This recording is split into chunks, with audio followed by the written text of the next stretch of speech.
Hello students, today's topic is prevention of soil erosion. How to prevent the soil erosion. देखो बेटा, इस case में आपकी prevention क्या रहेंगी. Point number 1, afforestation. सबसे पहले क्या करना पड़ेगा? Planting more trees to reduce the soil erosion. Okay, इसमें हमें सबसे ज़्यादा से ज़्यादा ट्रीज़ की ग्रोथ करनी पड़ेगी, तभी हमारा सॉइल इरोजन रिड्यूस हो सकता है. सेकंड जो पॉइंट है बेटा, वो इसमें क्या होगा? प्लॉइंग. ठीक है, प्लॉइंग के अंदर क्या बोलोगे आप कि ploughing land in furrows across the natural slope of the land that helps to trap the water and prevent the washing away of topsoil along with it. Okay, now point number 3, step forming.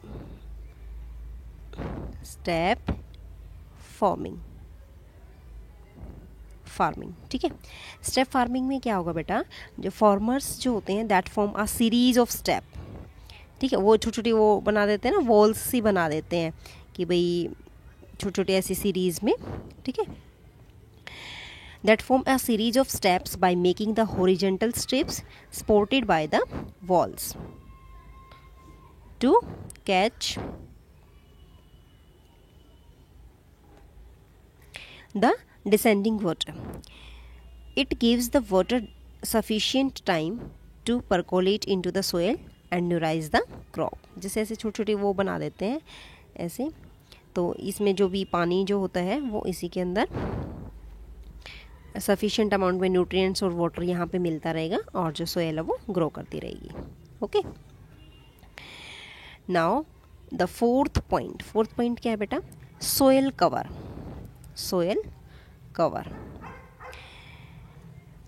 इस method के अंदर क्या involve होता है? Removal of excess rain water through the small drainage canal. छोटी छोटी canals बना लेते हैं अराउंड द फील्ड. ठीक है, ताकि सारी सोयल को जो है वही सारा पानी जो है पूरे खेत में वहीं पे जा सके. ठीक है, and the fifth point is control grazing. Okay, this is most important point, control grazing.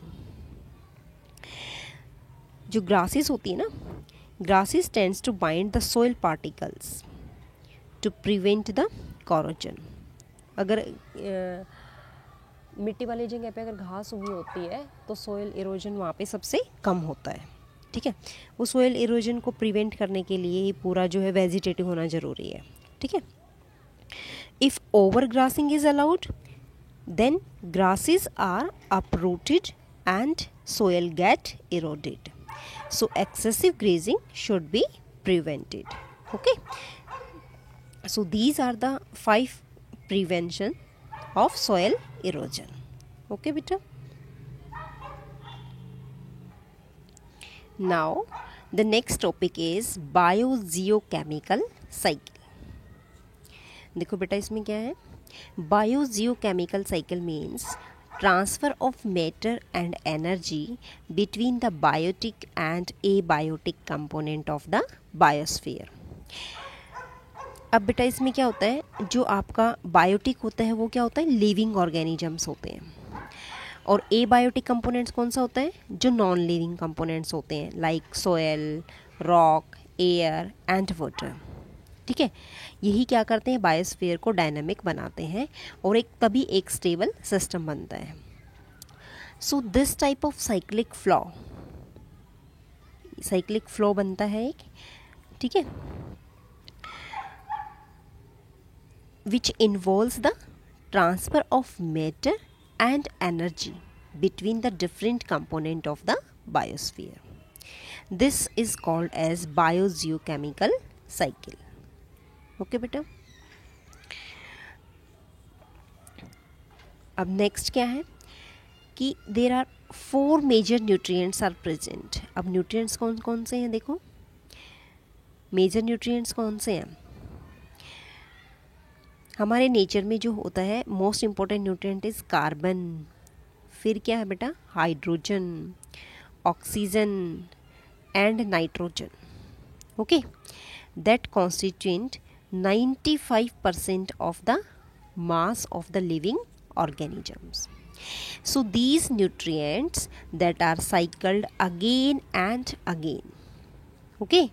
So biogeochemical cycle is also called nutrient cycle, इसको न्यूट्रिएंट साइकिल भी बोलते हैं, ठीक है बेटा। नाउ इस न्यूट्रिएंट बायोलॉजिकल साइकिल के अंदर मेन रोल किसका है? तो बेटा जो डिकम्पोजर्स होते हैं, डिकम्पोजर्स, इसका सबसे ज़्यादा इम्पोर्टेंट रोल है। ये क्या करते हैं? They decompose the dead plants and excreta of animals. During decomposition, जो कॉम्प्लेक्स ऑर्गेनिक मैटर है वो क्या होता है? ब्रेक डाउन हो जाता है, टूट जाता है इनटू द सिंपल फॉर्म में, ठीक है, that break down into the simple form. These compounds are released into the, फिर ये जो कंपाउंड्स होता है ये रिलीज होता है किस में? न्यूट्रिएंट पोल में। न्यूट्रिएंट पोल कौन सा होता है बेटा? जैसे सोयल है, वाटर बॉडीज हैं एंड एटमॉस्फेयर है, okay. The nutrient that is reutilized by the plants from the soil, फिर प्लांट इसको दोबारा से क्या कर लेता है? सोयल से करके रीयूटिलाइज कर लेता है, ओके। तो ये साइकिल बार बार क्या होती है? चलती रहती है। तो इसी को क्या बोलते हैं? बायोजियोकेमिकल साइकिल और nutrient cycle, okay. Now types of biogeochemical cycle, देखो बेटा मैं भी एक्सप्लेन करती हूँ इसको। बायोजियोकेमिकल साइकिल क्या है?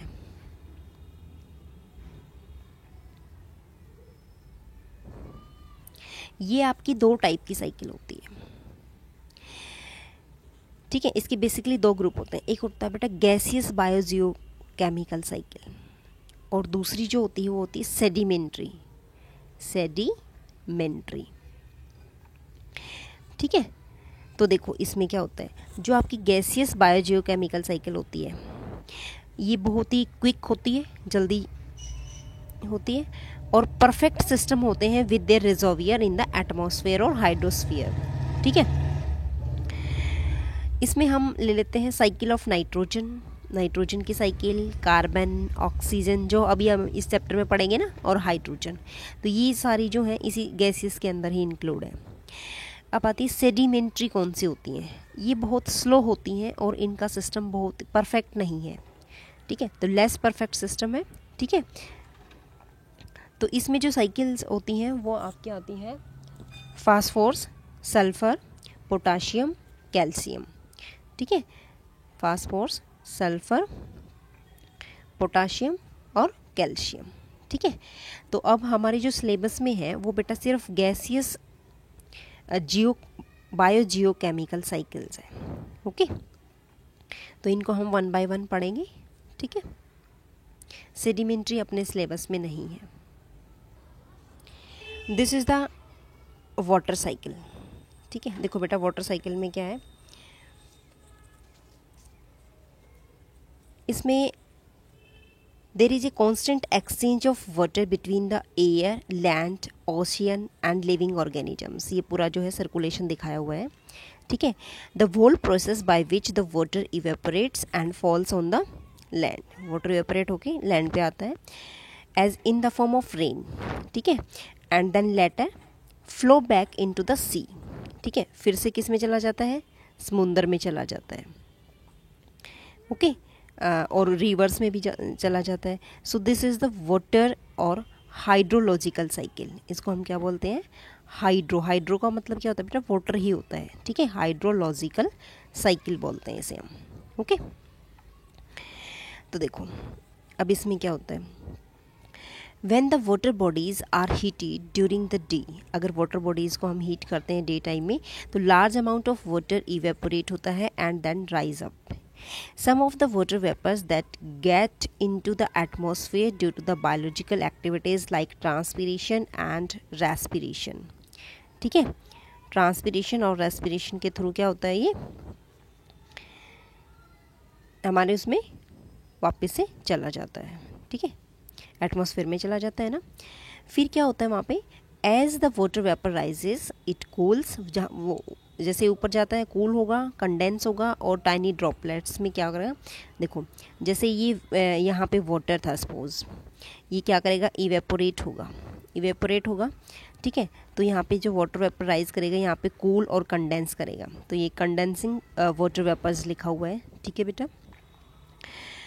ये क्या करेगा, इधर जाएगा, क्लाउड्स की फॉर्मेशन करेगा, ये छोटी छोटी टाइनी ड्रॉपलेट्स बनाएगा, ठीक है, और ये हमें अपीयर्स होंगी क्लाउड्स की फॉर्म में, तो यहाँ क्लाउड्स की फॉर्मेशन हुई, ठीक है।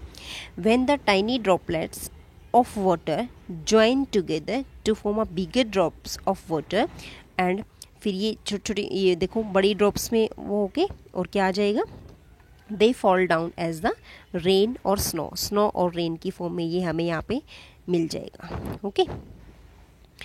अब इस केस में देखो, सम ऑफ दिस वाटर, अब इसमें से कुछ पानी दैट एंटर द ग्राउंड, ये ग्राउंड है, ये ग्राउंड में एंटर कर जाएगा, and that form ground water, ये ग्राउंड वाटर बना लेगा, ठीक है।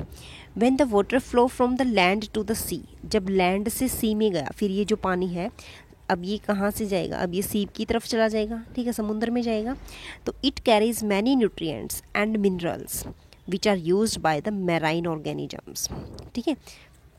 तो इस तरीके से क्या होता है, ये सर्कुलेट होता रहता है, ठीक है। फिर यही वाटर जो यहाँ से निकला है फिर से कंडेंस होके फिर ये वापस इवेपोरेशन प्रोसेस के थ्रू कंडेंस हो जाएगा, ओके। तो ये जो प्रोसेस है ये चलता रहता है इसका, ठीक है। अब यहाँ पे जो वाटर साइकिल के अंदर जो वाटर होता है that can be seen in the 3 different states. बेटा जो वाटर है वो फर्स्ट गैसियस स्टेट में आपको दिखाई दे रहा है, यहाँ पे गैसियस स्टेट, ठीक है। गैसियस स्टेट में आपने देखा कि it occur in the form of the water vapours formed by the evaporation of water from the surface of water bodies and air. Second आपने देखा बेटा लिक्विड की फॉर्म में गिर रहा है नीचे, ठीक है। जब वाटर वेपर कंडेंस हो रहे हैं एटमॉस्फेयर में जाके, तो that false on the earth in the form of rain की फॉर्म में नीचे आ गई। और थर्ड जो आपकी स्टेट आती है, सेकेंड आपकी लिक्विड हो जाएगी, और थर्ड जो स्टेट है दैट इज़ सॉलिड कैसे आएगी, जब ये it is formed by the freezing of liquid droplets, ठीक है, in the upper layer of the atmosphere. जब एटमॉस्फेयर के अपर लेयर में ये ड्रॉपलेट्स क्या हो जाएंगी, फ्रीज हो जाएंगी, तो these fall down on the earth in the form of snow. अब बर्फ़ की फॉर्म में ये हमें स्नो की फॉर्म में हमें मिलेंगी, ठीक है। तो ये साइकिल जो होती है बेटा सर्कुलेट होती रहती है, ओके। तो इसी को तो हम वाटर साइकिल बोलते हैं, क्योंकि इसमें जो पूरा प्रोसेस हुआ है वो कहाँ से स्टार्ट हुआ, पहले वाटर इवेपोरेट हुआ है, ठीक है। देखो कैसे, पहले वाटर यहाँ से इवेपोरेट हुआ है, फिर ये क्या हुआ, एटमॉस्फेयर में गया, क्लाउड्स की फॉर्मेशन बनी, उसके बाद फिर ये रेन के थ्रू कहाँ आया, लैंड पे आया, फिर फ्लो बैक हुआ, फिर ये समुंदर में चला गया वापस से और रिवर्स में चला गया। तो ये प्रोसेस फिर वापस से समुंदर में जाके फिर से ये इवेपोरेशन शो करेगा, तो ये एक साइकिल बन जाएगी आपकी, और इसको हम हाइड्रोलॉजिकल साइकिल बोलते हैं और वाटर साइकिल बोलते हैं, okay. Students, you will draw the diagram of water cycle and prepare the notes. Thank you.